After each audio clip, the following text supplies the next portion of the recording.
Eu, pelo menos, acompanhei parte da declaração do interventor, né, daquilo que está sendo feito no âmbito da segurança pública aí em Brasília. E aí, houve reforço, inclusive, na segurança já na esplanada dos ministérios, não é mesmo, Igor? É isso mesmo. A Advocacia Geral da União entrou com uma ação no Supremo Tribunal Federal pedindo um reforço na segurança pública daqui do Distrito Federal, porque detectou que um novo ato, segundo a AGU, com um teor golpista, repito, segundo a AGU, com um teor golpista e antidemocrático, estaria sendo marcado pelas redes sociais, não só aqui em Brasília, mas em várias capitais brasileiras, como em Manaus. Aí em Manaus, nós adiantamos com a repórter Roberta Bindá que não houve nenhum ato, nenhuma manifestação no horário marcado, às 6 horas da noite, no horário daí de Manaus. Aqui em Brasília, 2 manifestantes foram para a esplanada dos ministérios.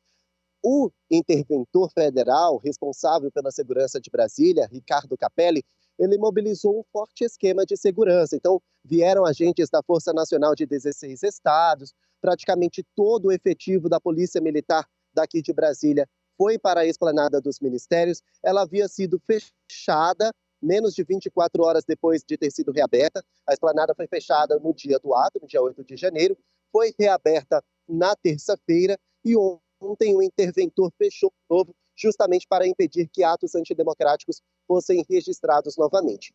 O interventor falou que não iria impedir nenhum manifestante de entrar na esplanada, mas aquele que depredasse patrimônio público ou atentasse contra o Estado Democrático de Direito iria ser preso em flagrante.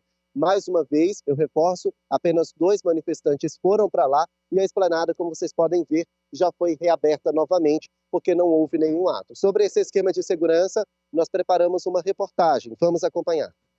O reforço na segurança no centro de Brasília veio por determinação do ministro do Supremo Tribunal Federal, Alexandre de Moraes. Num despacho, o ministro determinou a proibição de interrupção ou embaraço à liberdade de tráfego em todo o território nacional. Isso significa que ninguém pode bloquear vias e rodovias para fazer manifestações. O magistrado também determinou que está proibido o acesso a prédios públicos sob pena de aplicação imediata de multas no valor de R$20 mil para pessoas físicas e de R$100 mil para pessoas jurídicas. A decisão de Alexandre de Moraes atende a um pedido da Advocacia Geral da União. Na petição enviada ao Supremo Tribunal Federal, o advogado-geral da União, ministro Jorge Messias, alertou para a possibilidade de novos atos pelo país. O ministro disse ainda que as manifestações teriam teor golpista e poderiam atentar contra o Estado Democrático de Direito. Alexandre de Moraes atendeu ao pedido por causa dos ataques registrados no último domingo aqui na Praça dos Três Poderes.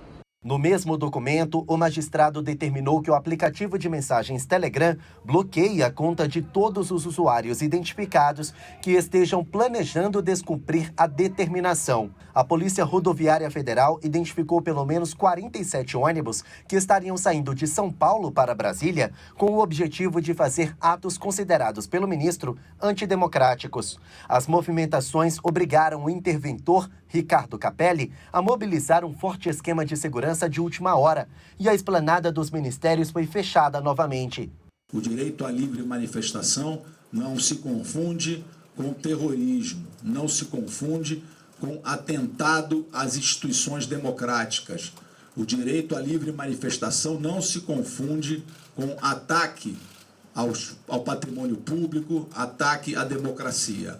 A estes, a lei, o que eu tenho a dizer é, a lei será cumprida e eles serão tratados no rigor da lei. O interventor tem trocado a cúpula da Segurança Pública de Brasília.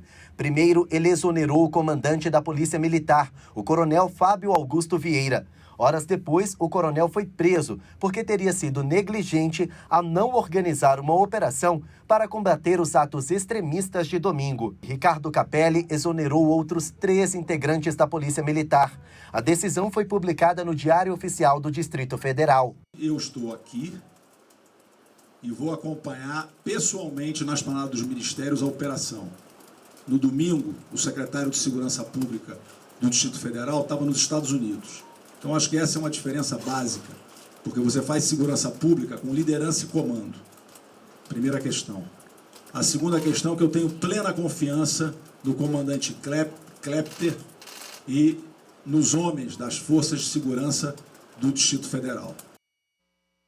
Bom, tá aí então as duras críticas do interventor Ricardo Capelli ao ex-secretário de Segurança Pública, Anderson Torres, que deve desembarcar aqui em Brasília a qualquer momento. Vocês viram aí que ele exonerou praticamente toda a alta cúpula da segurança pública daqui de Brasília.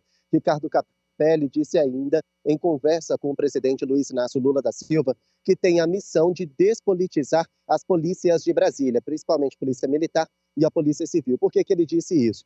Lula acredita que a polícia esteja partidarizada, ou seja, esteja defendendo um partido, uma ideologia, e justamente a alta cúpula da Polícia Militar estaria defendendo esse partido, essa ideologia. Então, alguns comandantes, algumas pessoas da alta cúpula da Segurança Pública de Brasília foram exoneradas para que pessoas da confiança de Ricardo Capelli ocupassem esses cargos. Ricardo Capelli disse ainda que são pessoas da confiança dele, mas são pessoas com experiência na área e que são treinadas para lidar com esse tipo de situação emergencial que Brasília tem passado. A esplanada está reaberta, mas a Força Nacional continua espalhada por todo o centro de Brasília, viu, Emanuel?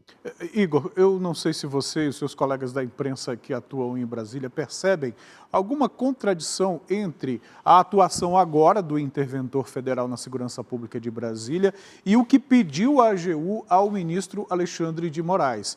Ao que me parece, o interventor está usando os dispositivos legais que já existem em relação a manifestações. Inclusive que a própria lei diz, olha, é permitido se manifestar.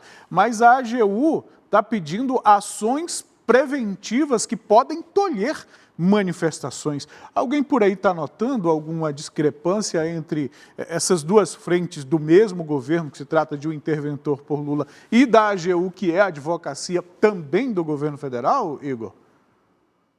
Olha, eu tenho conversado com alguns colegas jornalistas e todos eles, pelo menos os que eu converso, têm elogiado o esquema de segurança que tem sido montado aqui em Brasília, porque realmente as imagens são deploráveis. A cena que a gente deparou aqui na segunda-feira de manhã em Brasília estava totalmente quebrada. O que a AGU fez foi entrar com uma ação, um pedido no Supremo Tribunal Federal em caráter preventivo. O que é esse pedido? Impedir que as pessoas invadam prédios públicos, entrem em prédios públicos, sobretudo os prédios dos três poderes que foram vandalizados no último domingo. A imprensa acha isso válida porque realmente os prédios estão quebrados e o prejuízo é milionário.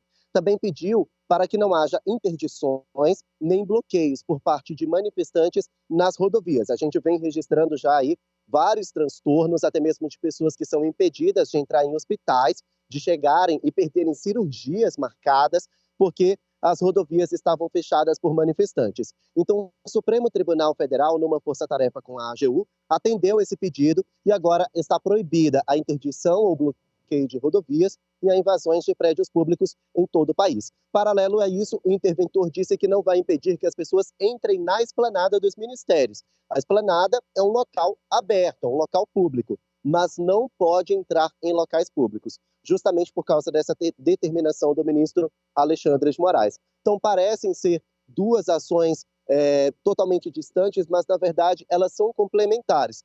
Pode entrar na esplanada, o que não pode é entrar em prédio público para depredar, para vandalizar. Pode vir para Brasília, o que não pode é fechar as rodovias de acesso. Então, realmente, uma determinação complementa a outra, e o que a gente tem visto é que o esquema de segurança foi reforçado e a segurança, a sensação de segurança, principalmente para a imprensa que tem sido agredida, também foi sentida, Emanuel. É uma complementação, Igor, que sinceramente eu acho que não seria necessário se as polícias, se os órgãos de segurança desde o início estivessem fazendo a parte deles, né? Nós tivemos rodovias interditadas que não foram desobstruídas. Nós tivemos a Praça dos Três Poderes com os prédios invadidos porque não tinha policial para conter a manifestação, aquela quantidade de gente lá, enquanto o secretário de Segurança estava de férias. E de férias não tem realmente como comandar. Se ele alega que não teve nada a ver, mas a omissão das forças de segurança diante desses fatos, ou diante do que aconteceu, é um fato que não dá para negar. Igor. Emanuel. Sim, Igor.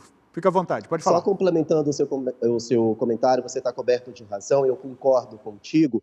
Todas essas ações, elas podem ser um tanto exageradas, as pessoas podem estranhar a proibição de invasão de prédio público, proibição de interdições em vias públicas, mas para toda ação há uma reação. Quebraram os prédios públicos de Brasília e agora, em caráter preventivo, é preciso agir. E a reação foi justamente essa, foi trazer medidas mais enérgicas para evitar que cenas como aquelas fossem repetidas. Se o secretário de Segurança Pública, ex-secretário Anderson Torres, tivesse preparado um esquema de segurança, tivesse reforçado o efetivo de policiais, muito provavelmente essas ações não estariam acontecendo agora e nós não estaríamos em intervenção federal na segurança pública. Então, essas ações duras são uma resposta ao quebra-quebra que foi registrado aqui em Brasília. Quebra-quebra, agressões, você lembrou muito bem dos nossos colegas agredidos, policiais, agentes de segurança pública agredidos. Igor, sinceramente, eu acompanhando manifestações, eu vi apoiadores de do Bolsonaro, bolsonaristas, juntando lixo, pessoas ordeiras. Eu estive fazendo cobertura em locais de manifestação e nunca fui hostilizado. Então, é algo que eu realmente me surpreendi quando vi aquele vandalismo todo, porque isso não coaduna com nada dentro do sistema democrático que temos no país. Ninguém tem direito de depredar, de agredir e de fazer as cenas deploráveis que nós já vimos e falamos várias vezes aqui. Igor, mais uma vez, obrigado pela tua participação e, mais uma vez, a gente está aqui com o espaço sempre à sua disposição para nos informar direto da capital federal. Bom dia, bom trabalho por aí. Gostou do conteúdo? Então dê um like e se inscreva no canal. Não esqueça de pressionar o sininho e deixar o seu comentário.